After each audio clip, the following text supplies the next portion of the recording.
Hi, this is Barry here, and you are very welcome to day 3 of the Digital Creator Kickstart. Now, if you've watched videos on day 1 and day 2, hopefully by now you know the type of person that you're looking to help. You know what realistic help you can give those people, and you've looked around to see what was already out there. You know, if you watched the videos yesterday, you will have seen me going over to Google and looking to see, well, is anyone making money on this topic? Is anyone asking questions on it? Is anyone looking for help?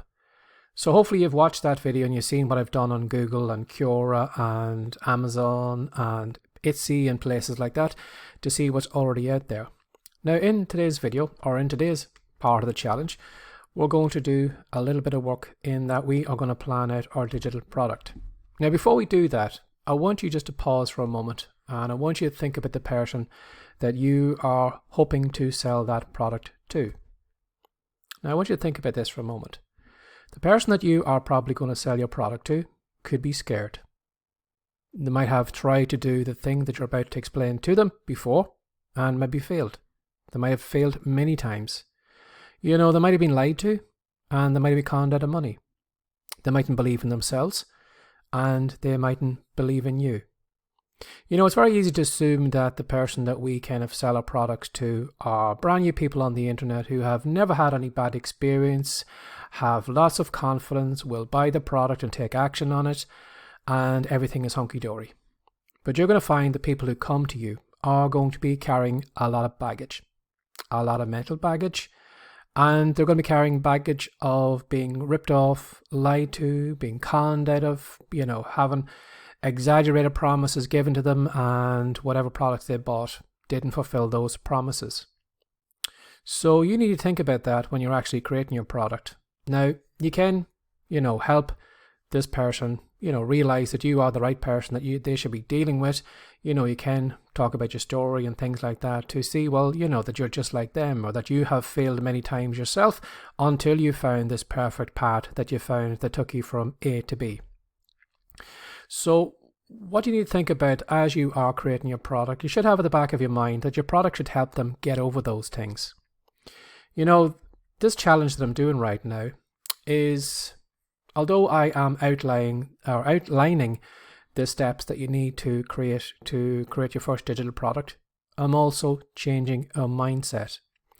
In that, you know, while it's all good and well me giving you knowledge, you know, if I don't build some belief in yourself, well, this knowledge is just a waste of time. You know, when I think back to my own journey, you know, when I created my first digital product, I didn't believe in myself. I didn't think I had anything to offer anyone. I didn't think I had enough knowledge, and I thought I needed to be seen as an expert. And that's where I started. And I bought products that told me I could create digital products.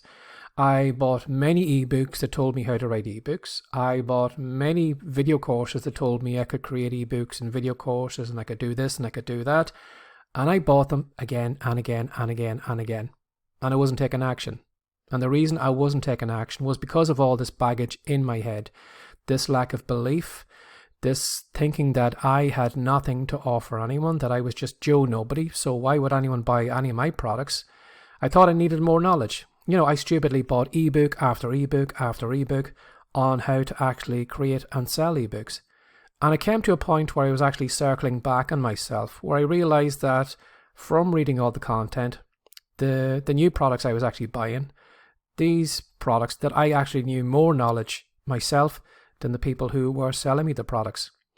And I remember at the time thinking to myself how stupid I was, because here was me having more knowledge than this other person whose product I had bought. So basically I was paying someone, giving my cash to someone who knew less than me. And the reason that I was actually buying their ebook was because they actually sat down and created the ebook, even though they didn't have enough experience as me. And that's what I want to do in this challenge, is not only to give you all the steps, but I want you to, you know, start believing in yourself. You know, just be willing to give it a go. You know, as I said yesterday in yesterday's video, you're not going to retire on this product. This basically is just going to be the first product that's going to break down that mental barrier in your head that tells you that you can't create a digital product, that you can't create something that someone would actually pay for. And I know once you get your first product under your belt, you're going to find it very easy to do the second, the third, the fourth, the fifth, and you're going to keep, being able to create them. So that's what I'm trying to do in these videos, is changing your mindset as well as giving you as much information as I can. Now, going back to yesterday's video, our digital product is not going to be complicated. We're going to make it as simple and easy as possible. Again, we're going to go with this outline. One person, one problem, one solution. We're not going to find a group of people. We're simply looking for one person that has a problem, and we're going to give them one way out of it. We're not going to give them 10 ways to solve their problem, because you're just going to overwhelm somebody with all that knowledge. Basically, as I said yesterday, we want to take them from A to B, not from A to Z. And by creating simple digital products, it's a great way of actually testing out, does our audience actually want this? Is this a topic that maybe we could expand on? You could find that maybe you could create a couple of digital products, maybe 3, 4 ebooks, and you find out of those 3 or 4 ebooks that one of them just explodes, one of them just takes off. So then you know that you're on to a great money-making idea. And what you can do is go back to that ebook. You can maybe expand on that. You can have a look and see, is there any problems that are closely related to that problem, and then create another product on that. So be aware of how your audience is actually, buying your products. And you could find, as I found many times, that a topic that maybe you thought there wasn't really much, money in, or that anyone was interested in, suddenly explodes. So what you should do is you should turn your business in that direction and follow the money. And again, as I said, we're not going to create a digital product that's going to have 50 PDFs, 100 videos, and, gigabytes of information. We're simply just going to give our audience a simple PDF document. We're simply going to, show them that the problem that we have solved and how we had done it. And we want to help them to get to point B as easily and quickly as possible. In your own case, would you want to read a PDF that's got hundreds of pages, or would you want a simple PDF that gives you a simple 10-step process over 3 pages? Now, I'm sure the quicker you can get over your problem, the better. So you're going to go look for the easiest option. So what I want you to do is we are just going to start outlining our product. Now, going back to as I said there a moment ago, we're going to give them a simple step-by-step process. Now, what you should think about is giving a small amount of steps, nothing overwhelming.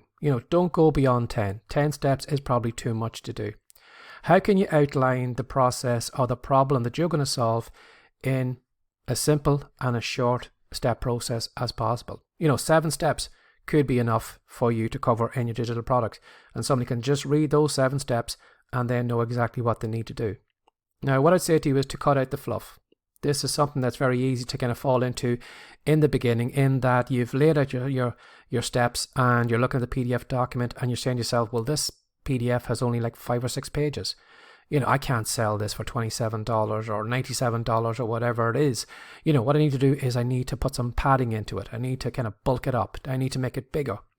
And you're going to find that by actually adding content to it, you're going to make your product more kind of overwhelming for your customer, in that they're going to have to read through all that fluff. They're going to have to find actually the steps that they need to take, and you're actually making it harder for them. And when it comes to the pricing of your digital products, don't think about, the price should correspond with how many pages is in the product. That's not true. Again, this was a mistake I used to make, in that I used to say to myself, well, I'm selling, a 10-page PDF. Can I really charge someone $27 for that? Maybe I'll bring it down to maybe $3. I'll sell it for $3 because it's a small product. Now, you need to forget that idea, but you need to think to yourself, well, this person who has this problem, how much would they be willing to pay somebody to get rid of that problem once and for all? And you're going to find, depending on whatever pain point, whatever problem you're going to help, people will pay a lot of money to get over that problem. For example, if you had the cure to cancer and you wrote a PDF that only had 2 pages on it showing somebody how they could cure cancer, do you not think if someone really wanted to cure cancer, they would pay any money for that 2-page PDF? They don't care how many pages are in that PDF. They simply want the information to cure cancer. And that's what you need to think about. You need to think about the value that you are giving this person. You need to think about how you're going to transform their life. You know, this frustration, this pain, this anger, whatever they have right now, you are going to give them the answer to that, so that when they get to point B, they're going to be a happy chappy. They're going to be delighted. They're going to look back and say, thank God I don't have that frustration anymore. Thank God I know now what I should be doing. And that is what you should base your price on, not how many pages are in your content. So when it comes to outlining your product, again, what you need to do is you need to, if you want to, now you can add in additional content if you want to. Sometimes you might find that maybe your audience wants to know, well, why do I need to take the steps that you're taking? So what you can do, if you want to, it's totally up to you.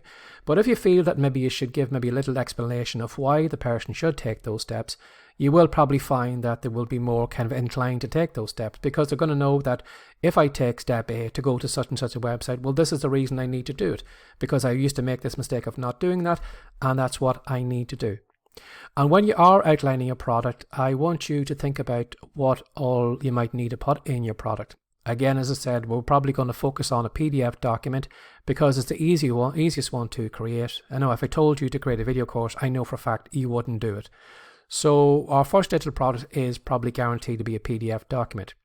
So what you need to think about is, as you are outlining your steps, you want to think about, well, what will I need to add to this PDF to explain?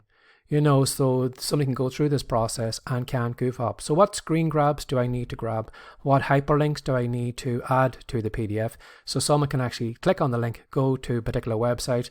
You know, can someone actually, if I can't explain it properly in text, could I maybe just do a series of screen grabs where I kind of point on the image of all the different, you know, places the person needs to click, or what information they need to put in here and there?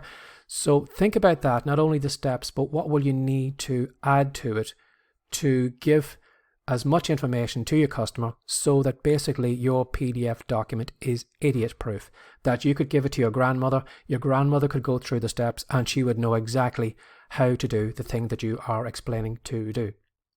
So that's what our action step is today. I want you to roughly just think about the outline that we're going to do. Again, don't go complicated. This is your first digital product. We're going to go really, really simple. We're going to go on one problem, one solution, one person. Now, you can create your PDF document if you want to over on Google Docs. I do a lot of work over on Google Docs, so I like using that one. Or if you've got Microsoft Word or whatever platform that you, or whatever software you use to, you know, write on, you're welcome to use any of those. But I use a lot of Google Docs when it comes to my products. I want you to make out a rough outline. Now, this is only rough, and you can add steps to it. You know, when you probably read through your steps, well, you're probably going to say, well, I should have mentioned this, so I need to go back up to step 1, and I need to mention this mistake, or I need to add in this little bit in step 3 or step 4. And then I want you to think about maybe what websites will you need to mention, what screen grabs will you need to do, and how will you be able to explain this in a PDF document that anyone will be able to go through it and know exactly what they need to do. So I'm going to add another video like normal below this video where I'm going to maybe explain some of these things a little bit more. But what I want you to do right now is I want you just to roughly outline your digital product.